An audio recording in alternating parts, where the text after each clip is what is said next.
You have 2 minutes. You have 2 minutes. You have 2 minutes.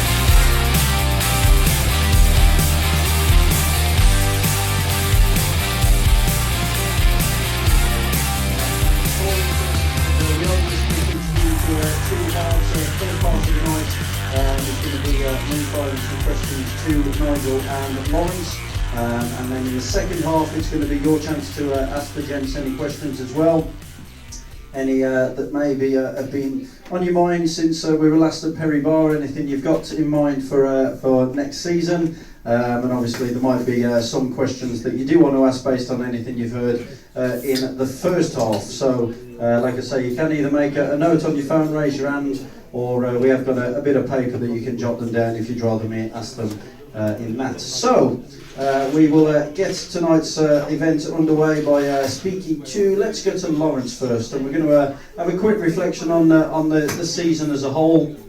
It should be on, you should be alright. It is. There you go. So we'll have a quick reflection on the season as a whole, and once again, obviously Birmingham being known for injury woes, certainly since you've been at the club as well, and that started this year as well with losing James Wright the day before Preston practice. Yeah, that was a big loss to us because James was off flying at Plymouth that night, injured, came back for 1 meet at home and 2 heats at Glasgow, and that was James's season over. So that was a big blow to us because he'd ridden well the year before, scored well, and we're expecting big things of him. Yeah, and I remember on press day the rest of the boys obviously feeling positive, feeling confident, but certainly took some time to get going, didn't it? Particularly in that BSN series. It did, yeah. It was hard going to say the least, but. It wasn't what we expected, but that's Speedway. Yeah, certainly. Come on, you're nicking my notes here, Nigel. My memory's not that good anymore. So yeah, I remember the real disappointing one as well. Obviously, when you compared the Brummies lineup to some of the more established teams, the more powerful ones in the league, you kind of not expected to lose, but obviously expected a tough test. But that home meeting against Edinburgh was certainly the first standout, which was really hard to take on that night, wasn't it? It was. I mean, won at Plymouth beforehand as well, and then to lose to Edinburgh that day was a big shock. We just didn't perform at all, whereas Edinburgh did. Yeah, and I think that was the first time a lot of criticism started. Like you say, you can never accept losing to the likes of Poole, but obviously it is understandable with the way they assemble their sides and what they put behind it as well. But like you say, it was the first time criticism started to coming in, and it did start getting the cogs turning a bit behind the scenes, didn't it? It did, yeah. Things were not happening as they should have been on track, and the things therefore changed overall. Yeah, and obviously it wasn't too long after that as well that obviously, but the defeat at Scunthorpe, I think it was, and that weekend obviously a few health issues for yourself, but it was good to see you personally back. I know you did a number of guest bookings, I think Kings Lynn, Peterborough as well, and it was good to see you back on your feet. So you're well on the road to recovery and off once now. Absolutely, yeah. I'm fighting and fit. There you go. And Nigel, Stop laughing. And Nigel, if we come to you for a second on the back of that, like you say, Laurence heavily involved in the day-to-day running of the club as well as the team matters at the time, but with it taking its toll at that moment, made the decision to bring Stuart Dixon in, and when he did come in, you sat down for quite some time with Stuart and had a real focus and a thought process of how potentially he could turn around on track. Well, yeah, I mean, first of all, what I'm going to say to that, it'll be completely straight talking. I'm not going to beat around the bush on anything. Very good. So to follow on from that, we were riding crap. Yeah. It's as simple as that. We weren't winning matches. We'd put together a team which we honestly thought could go places, and it just didn't materialise. We were losing matches that we shouldn't have lost. My promise for the season was to get into the playoffs, and I could see that just wasn't going to happen. And that was a big, to me, that was a massive letdown, and things had got to be done, and I got to do whatever we could to try and get into those playoff positions. I mean, there was some, looking at your list, what was the one that we lost only by a couple of points? Redcar, yeah. I mean, we should have won that one. If we'd won that, we'd have been in the playoffs. As you say, Edinburgh, we should have won that. But you look down that list, it was, it's lost, and it just shouldn't have been happening. Say established teams, but we started off last season. The season before was a different matter. I know we couldn't start putting a team together until January, February. But this season, we were in there with all the others, and we put together that team. And the average of that team when we started was exactly the same as everybody else's team. It didn't matter whether you were an established team or not an established team. We started off with the same average, and it just didn't happen. And things have got to be done. And I certainly, I don't like being associated with teams that are losing. I keep saying it in business and in everything else. If I've been associated with something, I'm in there to win. And it just wasn't happening. I wasn't happy at all. I know some of the signings certainly took some of the supporters by surprise, and I think a lot of that stemmed back to, if we go back to the back end of 2022, we put a few challenge meetings on. You called one which included the word future Brummies as well, and regular guest bookings, and obviously everyone in this room knows the sort of riders we're talking about, with the likes of Josh Pickering and Tom Brennan constantly being in Birmingham colours. And I know there was talk going around that they were riders targeted as well. So when those sort of signings didn't materialise, could you understand why perhaps some supporters were a little bit confused what avenue we'd been going down the back end of 2022, describing them like that? Well, yeah, I mean, the riders, we got to the stage where with 3 or 4 riders that they'd just got to sign the contract, and that was it. We were up to that sort of stage. Josh Pickering, one of them.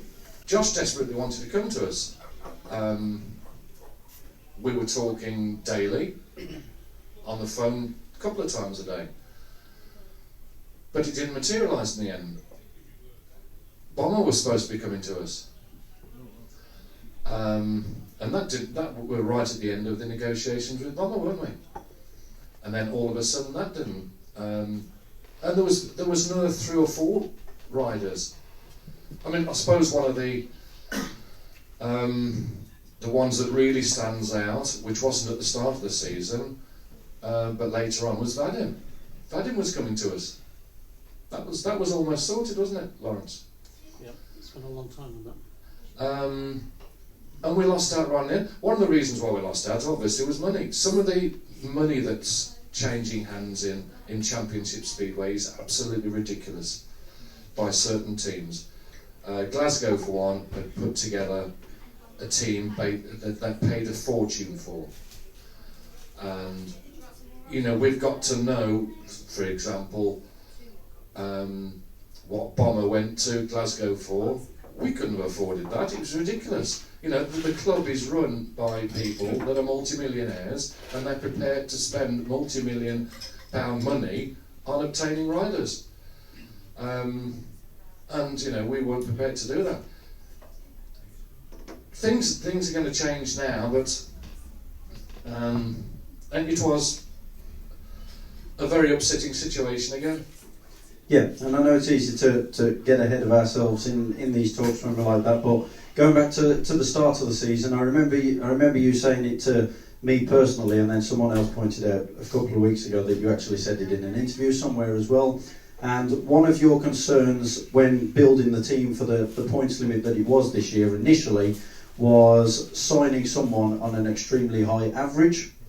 So you basically have a lot more solidity through the team. Now obviously the way it panned out, Nick Morris did come in as the number one. Let's just start with the on-track performances that we did see at first. Certainly wasn't the Nick Morris at this level that we know, was it? No, it certainly wasn't. I mean, what did he come in on? 10.1. Yeah, 10.1, 10.2. There was always that worry there that he was scoring the points at Leicester. And if you looked at his average away, it wasn't so good, but we were expecting great things of him. And we certainly weren't expecting him to sort of drop down to 7 or 8 points. You know, you get a little let down. There's a lot of reasons for it. I mean, one was we never quite got the track right. And the track was changing weekly. It wasn't our fault, it wasn't John's fault, but that's the way it was with the track. I mean, the last match of this season, last league match, we got the track right, and Terry was there, and you know, too much I think was put on John. He needed help. I should love for Terry to have been there, if not every week, but every other week. Terry was ill, so he couldn't do it. And it certainly made a difference having that extra pairs of hands. There's another 2 on the track on the last one. Riders were going out there and coming back in after their first ride and saying, I can ride on that track. I can open it up. It doesn't frighten me riding on it. I can be confident with it. And that made a difference. And I mean, that's one thing that we learned a lot of things. We were learning it all the way through the season. You know, it is a very big learning curve, and we were learning all the way through. Like you say, was just sticking with Nick though, I think the first couple of rides he had at Oxford, that was Stuart's first night in charge. The first couple of rides at Oxford, again, way off, and then he made some changes, finished strongly there, and played a big role in that home win over Berwick, which was a massive relief for everyone. I know when Eamon said you got the all-important result in 8:15, you were out on the track itself, punching the air, and at that moment we thought right, season starts here, didn't we? Yeah. And I think if it had been earlier in the season, and I think we needed to have made changes earlier, to be quite honest. I think we all know who those other changes really needed to have been. I think we ran out of time in the end. Yeah, and I know we had to then wait, I think it was 3 weeks for the next home meeting. Nevertheless, still trying to carry that momentum over from that Berwick win. Glasgow at home, track walk about to take place, and then just a total unexpected bombshell out of nowhere. And that was a huge turning point, and I know we've still got to be careful with what we do say and what we don't say, but no one can underestimate how big a moment that was in Birmingham season, can they? To be quite honest, I think it helped us. Okay, there you go. Yeah, we'd got the choice then of guests we could bring in, and let's face it, Nick wasn't riding at his best anyway. So, but nevertheless, the atmosphere that I remember, people turning up to that meeting genuinely hopeful, and it just deflated everyone on that night, didn't it? Oh, it did. I mean, the biggest problem was there, especially against Glasgow, is we could only use reserves. And I don't think that was generally known. And the referee made it perfectly clear to us before the meeting that we could only use reserves, and that was it. Even though it's supposed to not harm the team at all by Nick's positive result. And it's designed not to harm the team. Well, it certainly did. I mean, certainly in that match, it did harm us. We could only use reserves in place of number one. Like you say, it was the paying public who missed out as well, because it would have been a great contest against Glasgow as well, should Brummies have had a full line-up or be able to cover Nick's rides adequately. But on the other front as well, like you say, you always, yourself and the consortium, always want to be transparent and open as well. You did on that occasion as well, but hands were tied with what we were allowed to say and when we were allowed to say it on that night, weren't they? Oh yes. we were not allowed to say a thing on that night. We weren't allowed to say anything until a statement had been made the next day. We couldn't say anything whatsoever. I mean, it completely surprised everybody. I was over on the VIP car park when Nick came over to me. He was panicking, saying, "I've just been drug tested and tested positive." The problem was then that he didn't do a second test. If you don't do a second test, that's taken as positive. He did want to take another test shortly afterwards, but it wasn't allowed. Even though I may add that there's nothing in the rule book to say you can't take. There's no time limit that's stipulated in the rule book. But no, he couldn't take another one by that time. So like you say, yourself and obviously Stuart and Laurence all got together and started making these changes. A lot of them didn't quite come off, but looking at some of the positives, I think everyone will agree in the room. Certainly the signing of Sam Hagan, we saw plenty of positives with him. Obviously it's just not the way we wanted his time with Brummies to end this year. Well, no, Sam was coming on nicely, but again it was too... Yeah, the signing of Sam was done for a reason, but again it was too late in the season really. He came on in leaps and bounds really. No, I think the changes we made were all done for a reason. I mean, none of us wanted to see James leave, but no, there was reasons for that, and I think it's done him good as well in the long run. Yeah, like you say, it's. I know everyone knows how much Little P is popular at Perry Bar, and thankfully he did continue his development with Plymouth as well. So he'll be back somewhere next year, I'm sure. There you go. But like you say, from Brummie's point of view, you mentioned obviously a couple of 2-pointers in, and it got to that stage where Stuart was using his wider experience and wider contacts to try and bring people in. You have now revealed obviously Vadim Tarasenko. Talks were held with him.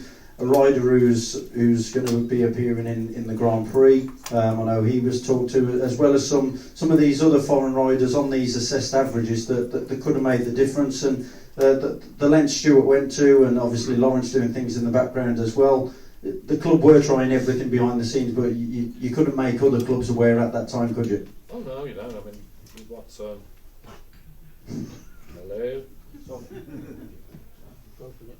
No, this one's still working.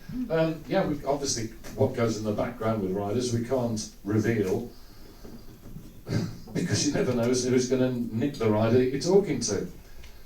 But you imagine if Vadim had come in at that time. This was well before Glasgow. You imagine him coming in on a 5-point average. You know, barely a heat leader. He'd have come in as a second string. You imagine the difference that would have made to us. You imagine it was almost a case that we could have swapped Stefan for Vadim.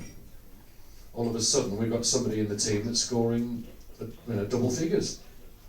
Would have made a vast difference, but it didn't happen it happened too late. And then all of a sudden he's off to... We were told at that time that he didn't want to sign until his child was born, the baby was born. We learned on the one evening that it had been born, and I was straight on to Laurence within probably an hour. Right, get in touch with him. The baby's been born, he can come and ride for us now. But it didn't quite work out like that, because same when he talks, and that was it. I mean, you've got to remember that Stuart was brought in as team manager. Laurence was still there as general manager, and Laurence is still very much involved with the talks about riders. So we were looking at every possibility, but it was too little, too late. Yeah. This one was back on, right? I'll just turn that off. And Laurence, coming back to you, obviously we've discussed how your role changed. You took on the general manager / director of speedway role, but obviously having been so heavily involved with the team, and don't get me wrong, I know you were still there interacting with the riders, even though Stuart was officially in charge of the team. But just how difficult was it for you at first? Because obviously you've been at Birmingham for so long, and within the space of a week, someone else is there doing everything that you're used to doing, I guess. Yeah, it was difficult, but I've known Stuart for 23 years. We became promoters at the same time, so we've been good, friends for all that time. But yes, riders were still coming to talk to me. Yeah, I remember being at Oxford away, and someone come up to you, and I saw the look on your face. They went, "Am I going to be in E15, Gaffer?" And you were like, "It's not up to me anymore." But on a serious note, when you have done it for so long, it must be difficult to stand there and see someone else doing it, no matter whether you get on with the new person who's there or not. It is, yeah. Just give up with that one. Yes, it is difficult. And again, sometimes Stuart will come up to me and say, "What do you think? Where should we put the tax sub in? Where should we do this?" We were still working together on it in that respect. As you said, it was difficult. That first night at Oxford, it was a strange night for some of the riders as well, because some had fallen out with Stuart anyway, and we weren't talking to him. Yeah, we won't mention names, even though I think it's quite obvious who Laurence might be referring to. Nigel, you've obviously touched upon how, again, you promised a playoff team, didn't get there.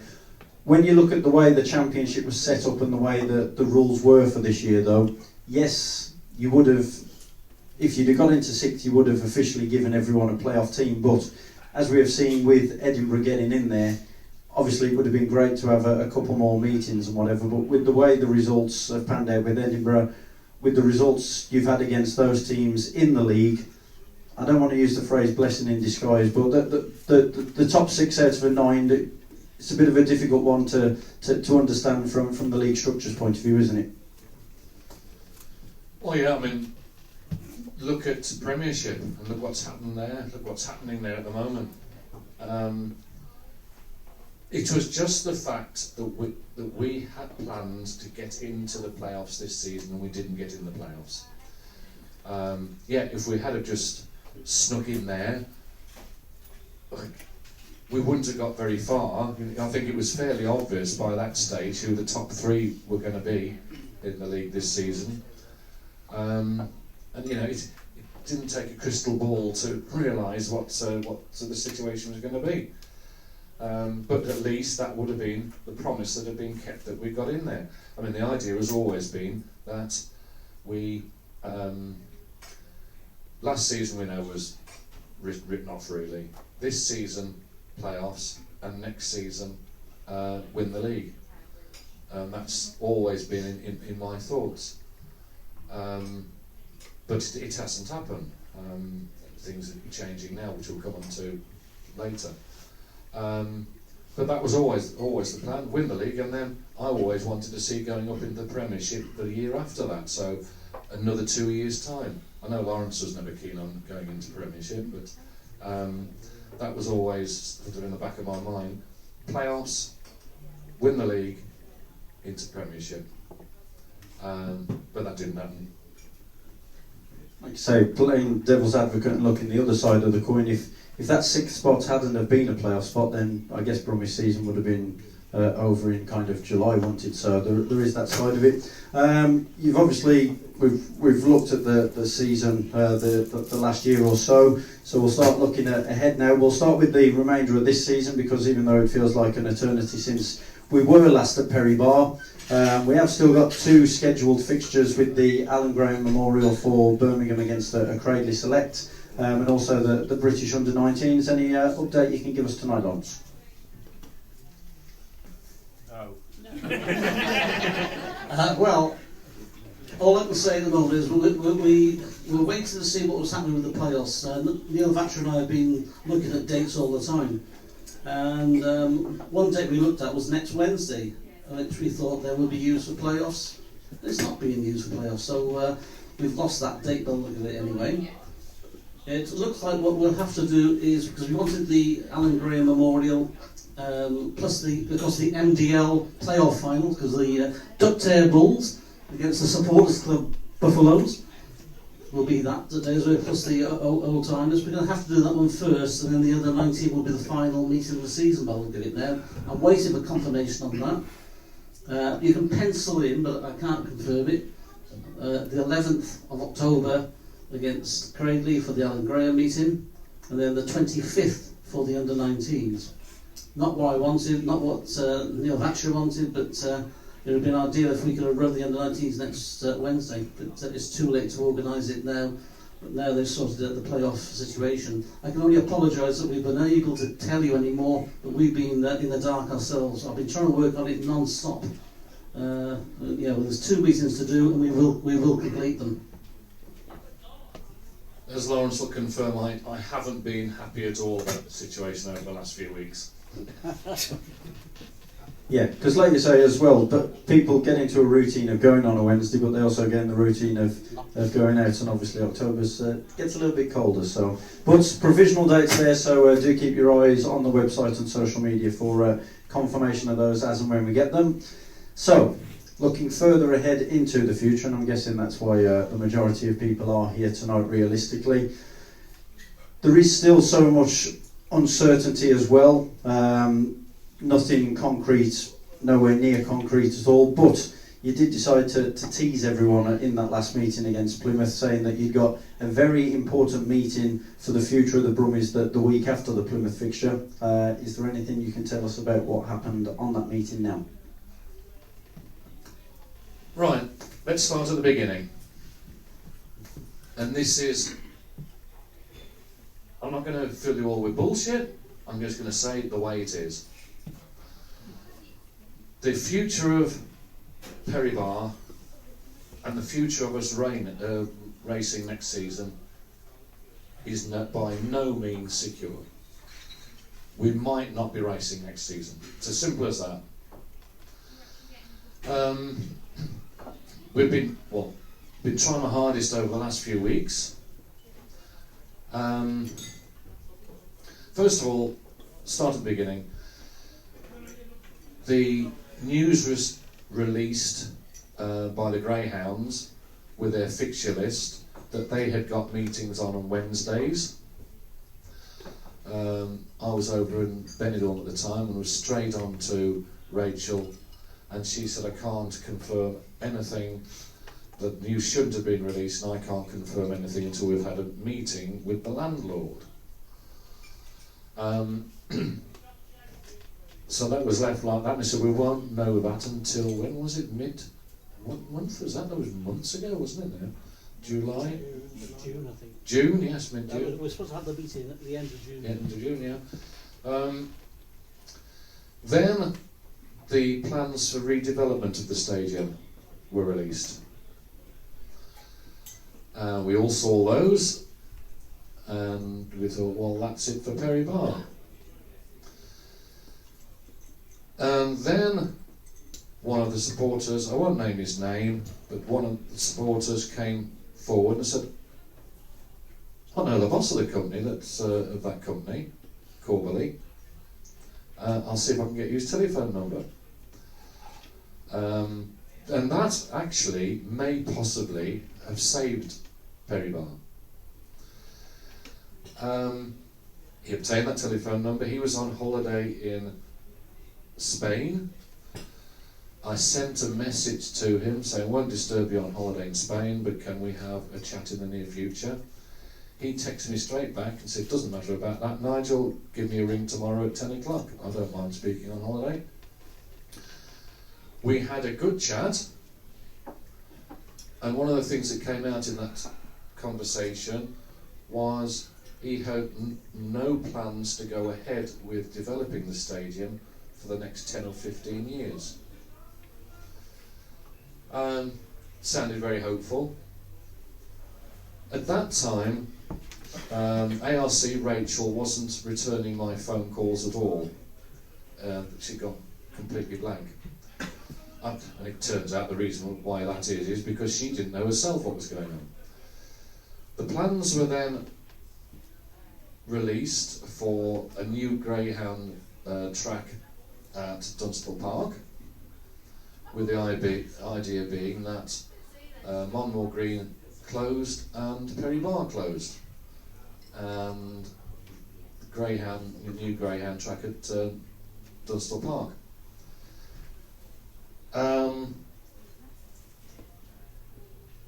I had further chats with Corbally, with Jim, and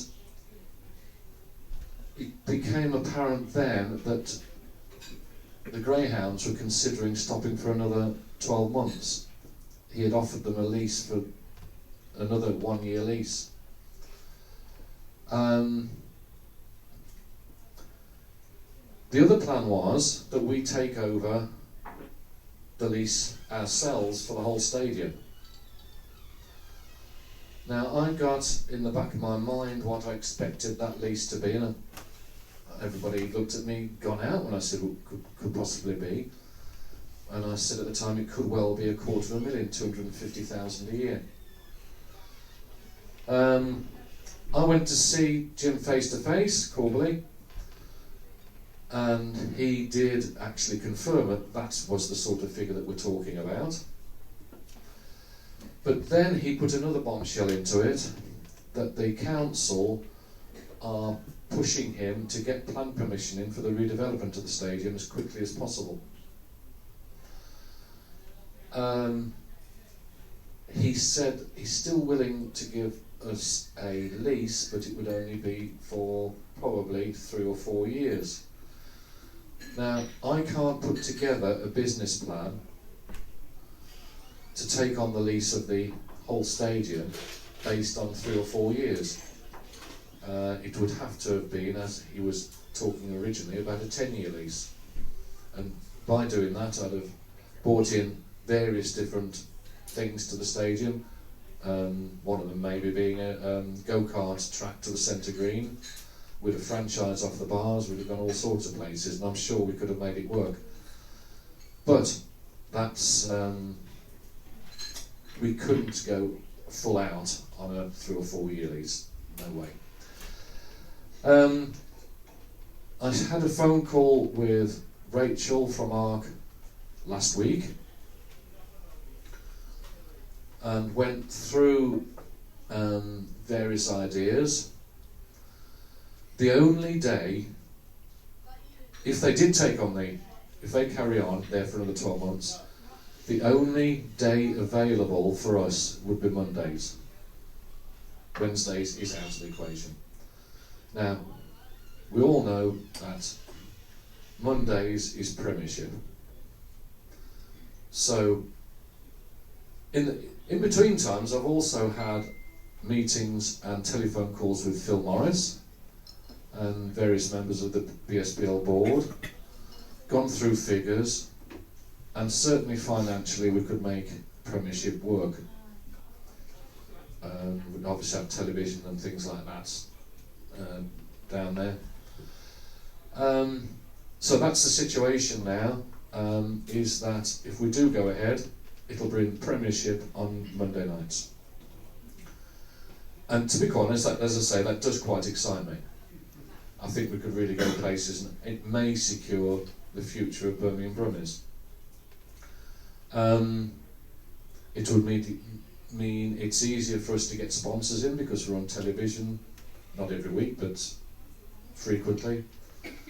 And I'm sure that we're going to be picking up some of the Wolves supporters as well, because we are going to be, I don't classify Leicester as a Midlands team, we are going to be the last Midlands Speedway team. And I know quite a few people, they want to go to the Speedway, and I'm sure quite a few would come to Perry Bar. But as I say, nothing is secure at the moment. The under-19s meeting, and this is why one of the reasons why we're hoping the Alan Graham meeting would be the last one of the season. Because as it stands now, the under-19s meeting could be the last one at Perry Bar. I can't promise anything. I'm saying at the moment that it's an 80% chance we will be at Perry Bar next season, but there's still a 20% chance that we won't be. I've got another meeting with Rachel from ARG on the 12th of October, which just happens to be 2 days after the BSPL meeting, in which case they wanted a definite answer to. And of course, while all this is going on, it is hindering with our plans for a team for next season. And if we're not careful, we don't get answers soon, we're not going to get the riders that we want. At the moment, we're being approached by literally dozens of Premiership riders that want to come and ride for us. But that just about sums it up. The future of Perry Bar is not secure, but I'm hoping against hope and saying that there's an 80% chance it will. You've obviously mentioned Top Flight Speedway there. I've seen a few people shaking their heads in the room, and obviously I've seen stuff on social media and forums over the past couple of the weeks. That's understandable because of what happened last time Birmingham were at that level. Having said that, the top flight is a totally different prospect now, isn't it? With Phil Morrison as CEO, with stronger things happening behind the scenes, with partnerships building all the time, relationships being established. It is a totally different place, the top flight of British Speedway, to where it was a decade ago, isn't it? Well, it's completely different, it's more professional. I mean, really, you go and watch a Premiership meeting now, and it is in a different league to what we had at Perry Bar last season.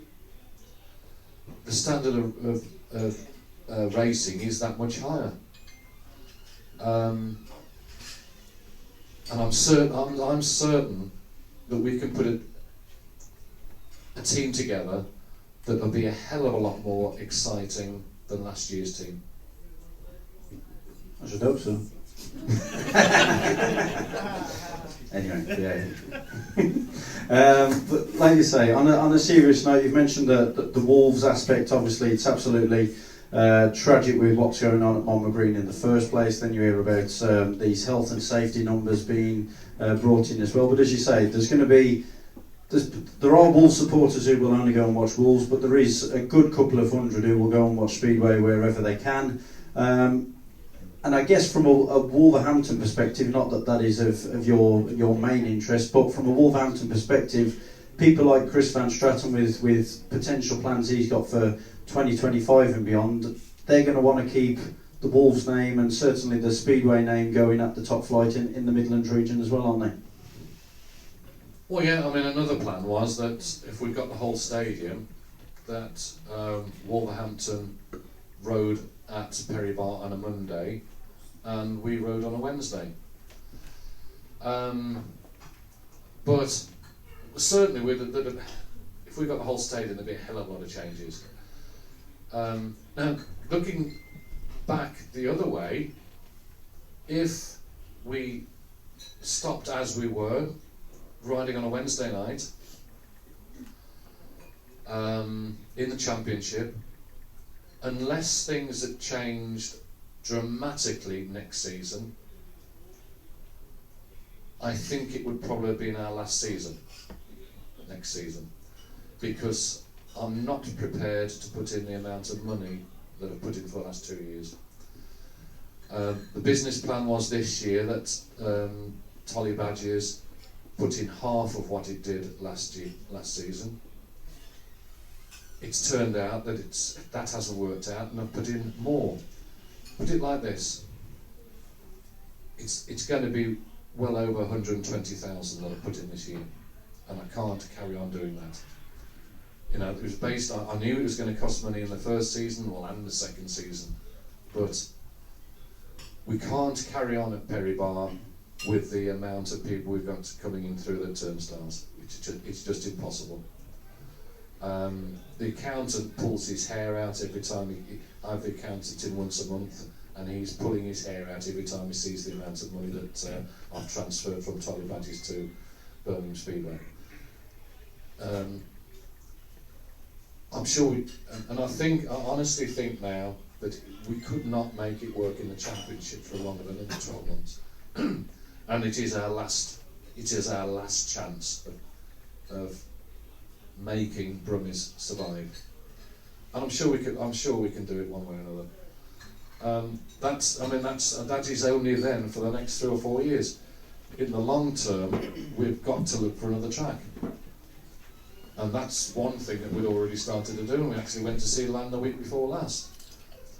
And again, that was on the cards. But then, when we got to the meeting, the owner of the land told us that no, we couldn't have a 10-year lease as what was originally planned. We could only have a lease for 2 or 3 years because he got a developer interested in the land. But, you know, we wouldn't give up on that. But as it stands at the moment, at the very best, Speedway's only going to be at Perry Bar for the next 3 or 4 years.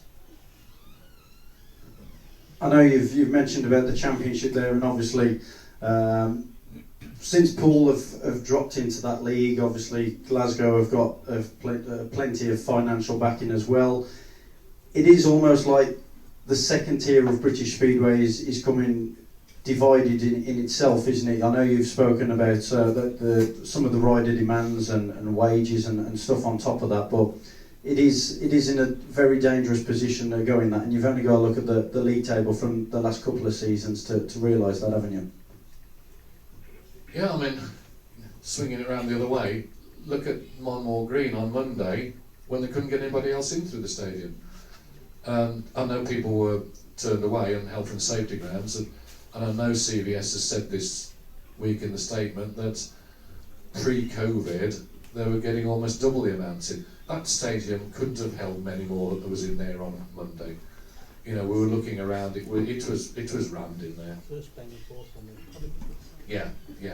There are ways of getting more in, but as it stood on Monday, you couldn't get any more in. I wish we were in that position, I really do. You know, they got close on 2,000 people up at Manor Green. You know, our maximum crowd has been a third of that less than a third of that, much less than a third of that. You cannot run a professional speedway team with only 300 or 400 going in through the turnstiles. You know, we said all the way through that 1,000 was the break-even point. You know, we've done a lot of promotion. Steve's been doing a fantastic job on promotion this year. But again, that was sort of brought to a bit of a halt by the fact that we didn't know whether we were going to have the stadium or not for next season. And it was a waste of time spending money now on promoting when we've only got a few more meetings left of the season. If we know we've got the stadium for next year, we should be promoting again, we should be marketing again. Yeah. All the little bits that we did, like the adverts on the back of buses, that worked. We were bringing more people in. We know that for a fact. The promoting was working, but yeah, that's what it comes down to. You know, going back to the days when such as Cradley was getting 3,000 in a meeting, riders were on a hell of a lot less salary than they are now. And I know the riders deserve the money that they get, but the sums just don't add up. You cannot do it with the amount of people coming in through the turnstiles. Now I'm hoping again with the Premiership that we will build up the amount of people coming in through the turnstiles. There's certainly no Premier team that's getting the amount of people in through the gates than we got last season. It wasn't. We were to blame to some extent because the riding was abysmal. Most of the time, I'd have walked out of a meeting. It wasn't enjoyable watching. And we certainly won't be bringing that standard. If we're at Perry Bar next season, the standard of riding will be well above that. Yeah, just on the side point to that as well, in tonight's Edinburgh programme, in their playoff, John Campbell has confirmed that Edinburgh have got use of Armadale for 2024, but they're still considering their position because of the financials and crowds and outgoings and things like that. So yeah, still certainly up in the air on that front. You've mentioned about the racetrack a few times now. You've mentioned there, timeless almost every week. Anytime we did interviews with any of the riders, it was the same comment about the track's different every week. Away riders come here, get used to it. We're thinking it's going to be one way. It's proving to be a different way. When we thought the track was the most difficult of the season, when we thought Sedgy had his best night of the season, and we thought, oh, this is the track they all want.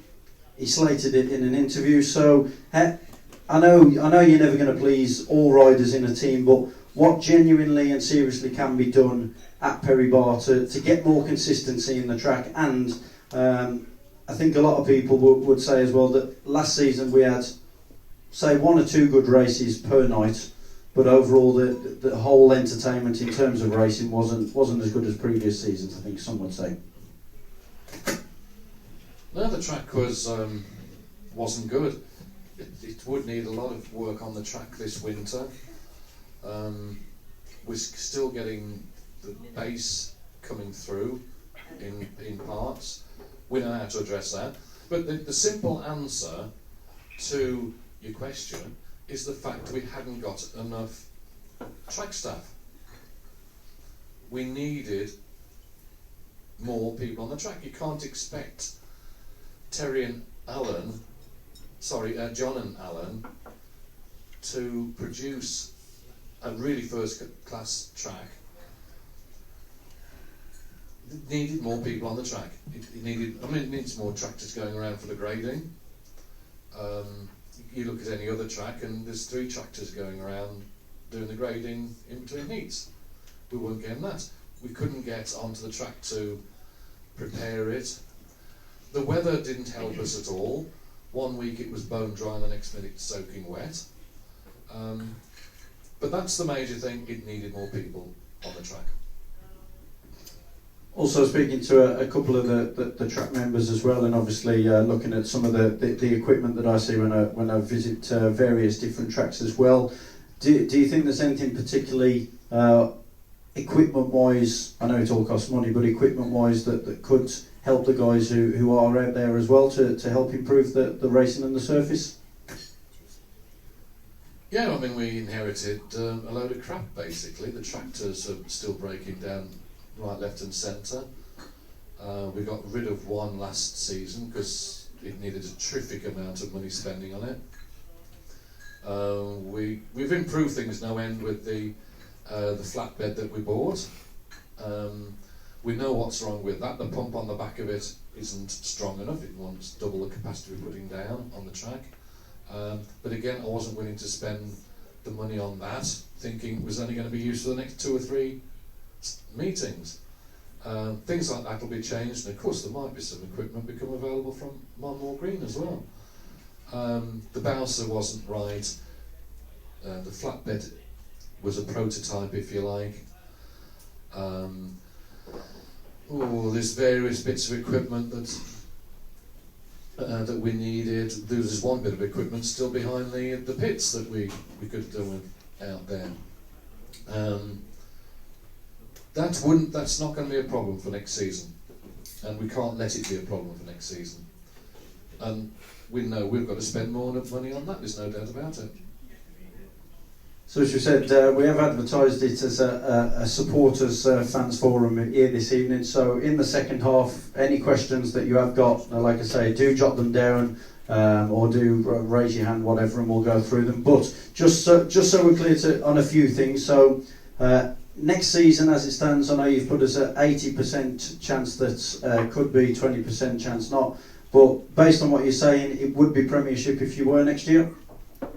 Yeah, Premiership on Monday night. On a Monday night. And in terms of everything else, you talked about the meeting you've got with Rachel of ARC as well, but obviously the AGM's coming up. So is there a deadline where you've got to make a definitive decision for 2024? We've got to be able to go along to the AGM in November and say yes, we are coming to the table for 2024. We've got to give our intent. So that's in November, but we don't want it to be left as long as that. We need to know so that, and I know you're not supposed to, not supposed to even contact riders before the AGM. I tell you what, in Speedway, everybody contacts riders. The riders contact you. So, we've got to have our team well underway before that AGM. So we've still got to see what happens. I'm just hoping. I'm hoping that ARC are going to stop for another 12 months. The reason why they're delaying is because they don't know how long it's going to take for the planning permission to go through for Dunstall Park. The old days of getting planning through for something like that, especially in sort of 8 or 10 weeks, is out of the window now. And apparently it could take 6-9 months before they get planning. If that's the case, then they'll need to stop at Perry Bar for next season. So I'm hoping on October the 12th I'll have an answer on that. And just one final one before we do take the break. Obviously, the team manager situation. Based on that, obviously, we know Leicester are on the verge, or at least they're in current talks to be taken over. And obviously, Stuart Dixon's currently there. Obviously, there's the situation with Laurence, where now he's officially classed as director of Speedway or general manager. So, is that something that would needs to be addressed over the winter? But have you had any early thoughts, any early discussions on the team manager front as well? All I can say on that is that Stuart Dixon won't be with us next season. He will be stopping with Leicester in Premiership. I spoke to him earlier this week, and he's also been offered team managership of a championship team. And he very much wanted to stop with us, but that's the situation. No, he's not going to be with us next season. You got it. Right. It's your chance to pop to the loo and get yourself a drink. And in about 15-20 minutes time, You have 2 minutes. You have 2 minutes. You have 2 minutes.